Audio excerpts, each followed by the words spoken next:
Baik, assalamualaikum warahmatullahi wabarakatuh. Saya Patria Doni Gariska. Saya di sini akan menjelaskan tentang apa itu paradigma sosiologi. Tujuannya apa sih kita belajar tentang paradigma sosiologi? Nah, tujuan pembelajaran kali ini yang pertama adalah kalian mampu memahami definisi paradigma sosiologi. Yang kedua, kalian mampu menjelaskan jenis-jenisnya paradigma sosiologi. Dan yang ketiga, yang terakhir, kalian mampu menerapkannya dalam kehidupan sehari-hari. Oke, sebelum kita masuk ke pembahasan utama yaitu paradigma sosiologi, menurut kalian apa sih perbedaannya perspektif dengan paradigma? Ya, perspektif itu adalah sudut pandang dari seorang individu, sedangkan paradigma itu adalah cara pandang dari suatu memandang suatu dasar-dasar.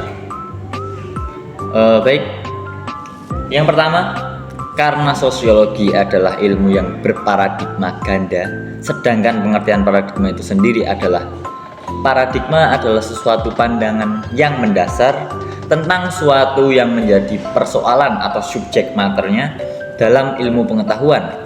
Nah, karena sosiologi ini paradigmanya ganda, oleh karena itu sosiologi menganggap atau melihat sebuah fenomena sosial atau sesuatu yang ada di skala masyarakat itu tidak hanya dengan menggunakan satu cara pandang saja, melainkan banyak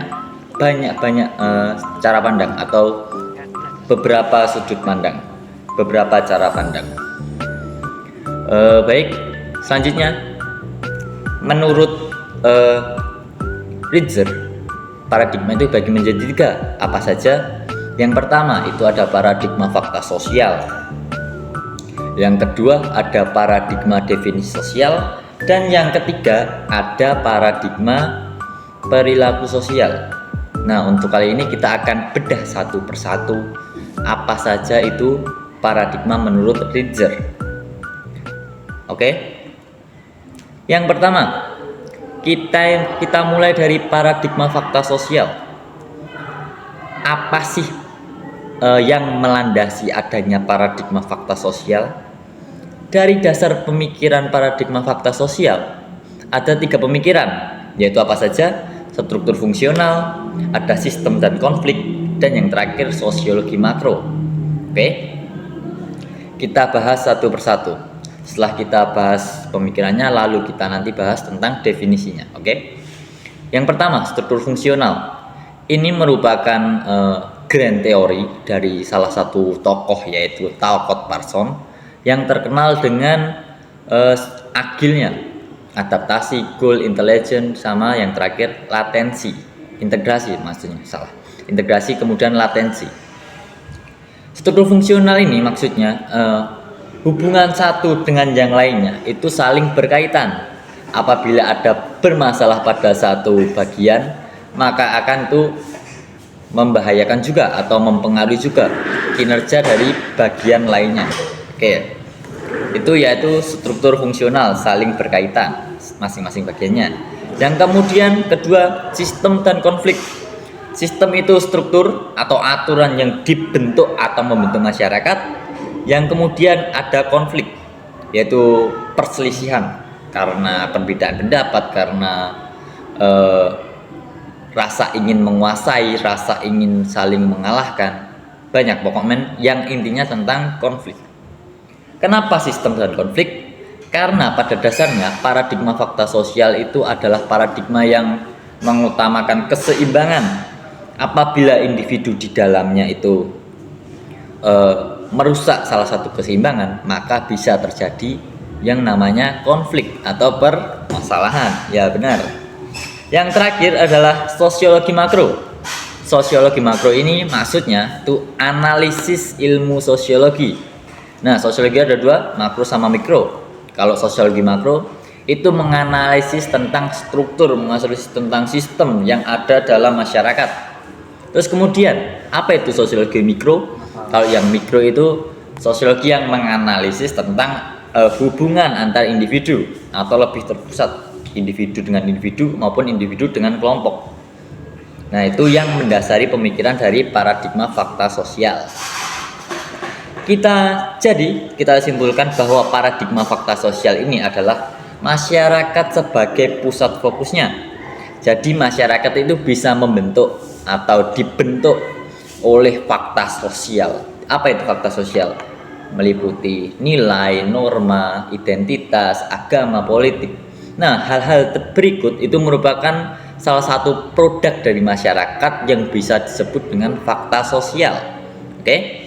Kemudian, karena masyarakat itu sebagai aktor utamanya atau sebagai pusatnya, masyarakat itu membentuk karakter individu di dalamnya, atau individu-individu di dalamnya itu diatur, dikontrol oleh masyarakat itu sendiri, oleh aturan yang ada, aturan yang hidup, aturan yang dilaksanakan.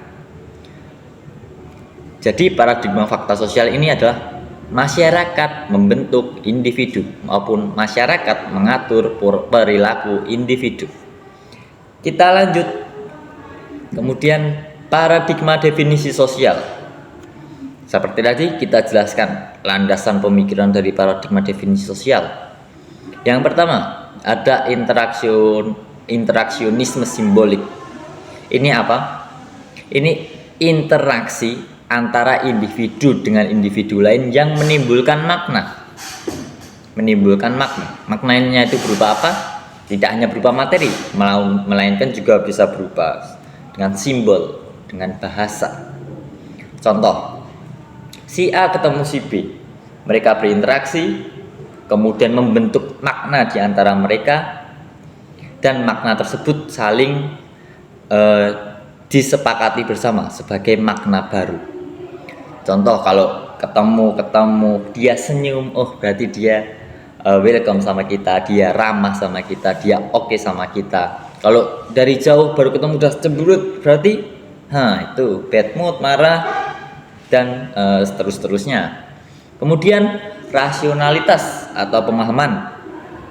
Ini berangkat dari teorinya Max Weber, yang dimana perilaku individu itu didasarkan pada pemahamannya yang bersumber pada nilai moral dirinya sendiri.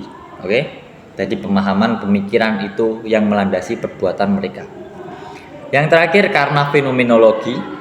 Ya, fenomenologi itu sesuatu yang menjadi fenomena atau menjadi booming di dalam struktur sosial. Dan individu dalam situasi fenomena itu berusaha mengaitkan atau berusaha mengikuti fenomena itu dengan pengalamannya. Jadi menggabungkan pengalaman dengan kondisi sosial gitu. Jadi intinya paradigma definisi sosial adalah paradigma yang individu sebagai pusat fokus kajiannya. Di sini individu lebih bersifat bebas, sedangkan di paradigma fakta sosial tadi apa? Individu lebih terikat dibentuk oleh masyarakat. Jadi bisa dikatakan bahwa paradigma definisi sosial ini merupakan kebalikannya dari paradigma fakta sosial.